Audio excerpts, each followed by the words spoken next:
안녕하세요. 킹덤 스토리텔러입니다. 본 컨텐츠는 청장년을 위한 킹덤 스토리 오디오 가이드입니다.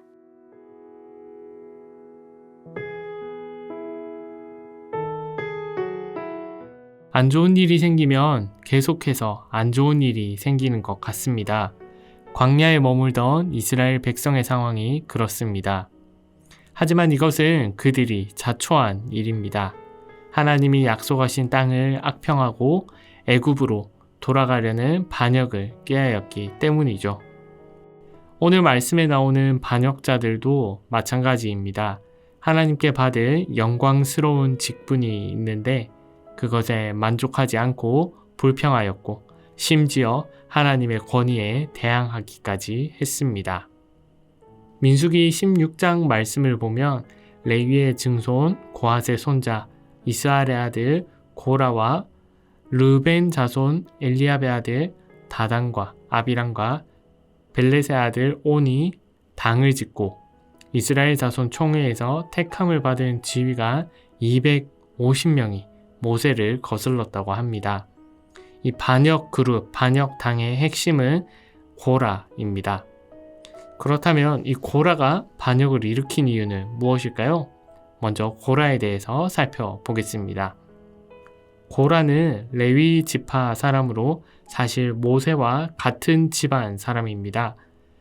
조상 레위에게는 게르손, 고핫, 무라리 세 아들이 있었습니다. 여기서 고핫의 아들 중 아므람과 이스할이 있는데 아므람의 아들이 아론과 모세이고 이스할의 아들이 고라입니다. 정리하면 고라와 모세는 사촌지간이었던 것이죠.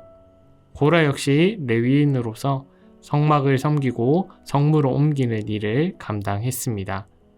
하지만 사촌이 땅을 사면 배가 아프다는 말이 있듯이 참 고라에게도 질투심이 생겨버리고 말았습니다. 자기는 성막에서 일하고 있는데 사촌인 모세는 위대한 지도자, 아론은 대제사장 역할을 맡고 있으니 그들만 특권을 누린다고 생각한 것이지요. 고라는 모세와 아론을 향해 분수에 지나치다 라고 생각했습니다. 그래서 그와 같이 불만을 품은 자들을 모아 당을 짓고 이스라엘 백성이 하나님의 징계로 혼란스러운 틈을 타서 반역을 일으킨 것입니다. 회중이 다 각각 거룩하고 여호와께서도 그들 중에 계시다 라고 하는 고라의 말은 옳습니다. 그러면 고라의 반역이 정당화될 수 있을까요? 그럴 수는 없습니다. 먼저 고라가 크게 오해했는데 모세와 아론이 스스로 자기를 높인 적은 없습니다. 하나님께서 그들을 높이셨습니다. 또 고라 자신도 다른 이스라엘 지파와 구별되어서 영광스러운 성막을 섬기는 직분을 얻었습니다. 그런데도 고라는 그 직분에 만족하지 않고 성실히 섬기지 않았던 것이지요. 고라가 모세와 아론의 직분에 대해 불평하여 반역했다면 르벤 지파 다단과 아비람은 모세의 지도력에 반대했습니다. 진영에 머물거나 행진할 때 고핫 자손과 르벤 지파가 가까이 붙어있는 위치인데요. 아마 자주 만나면서 상의했던 것이 아닐까 생각이 듭니다. 이 다단과 아비람은 모세의 지도력이 부족해서 가나안 땅에 들어가지 못하고 이스라엘 백성이 모두 다 광야에서 죽게 되었다며 가짜뉴스를 퍼뜨렸습니다. 고라와 그 무리의 반역에 모세가 엎드렸습니다. 이것은 하나님께 기도하는 행동입니다. 엎드린 모세가 다시 고라와 그 무리에게 말하는데 하나님께서 응답하신 것으로 대답한 것으로 확인할 수 있습니다. 모세는 다음날 아침에 하나님께서 자기에게 속한 자가 누구인지 거룩한 자가 누구인지 보이실 것이고 그 사람을 자기에게 가까이 나오게 하실 것이라고 고라와 그 무리들에게 선포합니다. 특별히 향로를 들고 오게 했는데 레위기에 따르면 이 향로는 대제사장이 지성소에 들어갈 때 사용하는 도구입니다. 고라 무리들이 향로를 들고 또 대제사장 아론이 향로를 들고 회막문 앞에 섰습니다. 그때 하나님의 영광이 온 회중에게 나타났습니다. 그리고 하나님께서는 모세와 아론에게 그 자리를 피하라고 하셨습니다.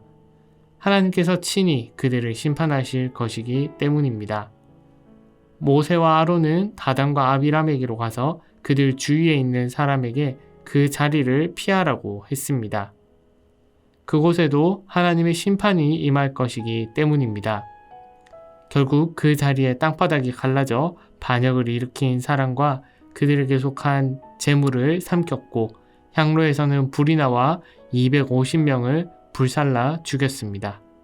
참고로 민수기 26장에 따르며 고라의 아들들은 죽지 않았는데 신명기 24장 말씀처럼 아버지의 죄 때문에 자식은 죽을 수 없기 때문입니다.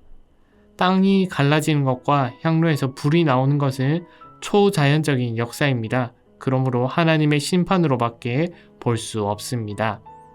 고라와 그 무리들은 단지 모세와 아론에게 반역한 것이 아니라 하나님께 반역하였음이 드러났습니다. 민수기는 어떤 사건과 결말을 소개한 뒤 그와 관련된 율법이 이어져 나오는 특징이 있는데요. 고라 사건은 제사장 직분과 관련된 사건이기에 이 사건 이후에 제사장의 직무에 대한 율법이 소개되어 나옵니다. 하나님이 맡기신 직분에 만족하지 못하고 불평하고 심지어 반역까지 한 고라와 그 무리들, 그들이 맞이한 결말은 참 비참했습니다. 이 말씀을 가지고 교회 봉사나 직분을 강요하거나 위협할 수는 없습니다. 그러나 하나님께서 맡기신 직분과 직무를 소중히 여기고 잘 감당해야 한다는 교훈은 반드시 기억할 필요가 있습니다. 맡은 직분을 잘 감당해서 하나님 나라를 세워가시기 바랍니다.